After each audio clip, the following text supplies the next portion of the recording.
Welcome, ladies and gentlemen. Today we will embark on an adventure to unravel the extraordinary mysteries surrounding clinical trials. Medical research comprises different components leading to new or better treatments for patients. Let's start with fundamental research, in which cells and tissues are studied to gain new knowledge, without aiming to create practical applications. Fundamental research is often considered to be pure research. Next, there is translational research, in which this fundamental knowledge is used to develop new drugs in the battle against diseases. Here, potential compounds are often tested in animals to look for safety and efficacy. If any promising results have been obtained in the second phase of the research timeline, we move towards the third box, our focus of today, the clinical trials, testing new drugs or therapies for safety and efficacy in humans. If the third part is successfully completed, the final part of the research timeline is the implementation of the new drug, thereby bringing it available on the market to be administered to patients. Now, let's take a closer look at the different phases in clinical research. Clinical trials are classically divided into different phases: Phase 1, Phase 2, Phase 3, Phase 4, and, whoops, my sincere apologies, also Phase 0. Before pharmaceutical companies start with clinical trials on a drug, they conduct extensive preclinical studies.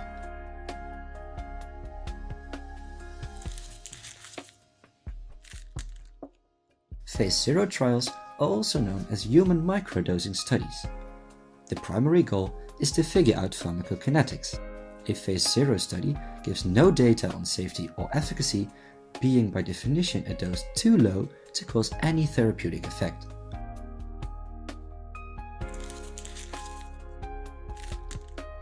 Phase 1 trials are often referred to as the first-in-men studies. This phase is designed to assess the safety, also called the pharmacovigilance, the tolerability, the pharmacokinetics, and the pharmacodynamics of a drug.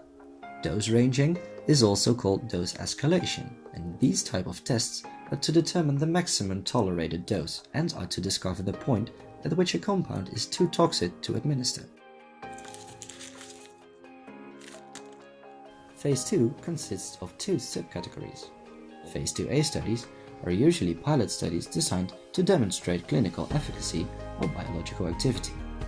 These studies are also called proof of concept studies.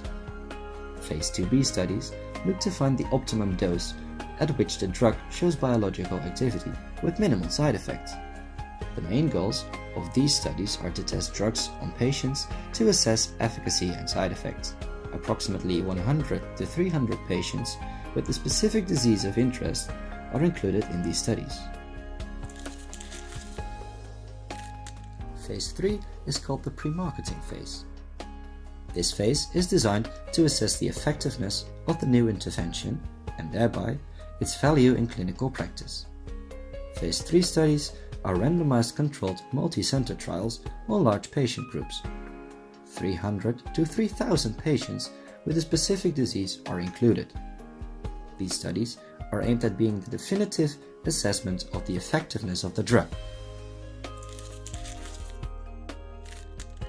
A Phase 4 trial is also known as post-marketing surveillance trial or as a confirmatory trial. The main aims of this phase are the post-marketing safety surveillance, also known as pharmacovigilance, and the ongoing technical support of a drug after it receives permission to be sold. Also, in this phase, any rare or long-term adverse effects over a much larger patient population and longer time period can be detected than was possible during Phase 1 to 3 clinical trials.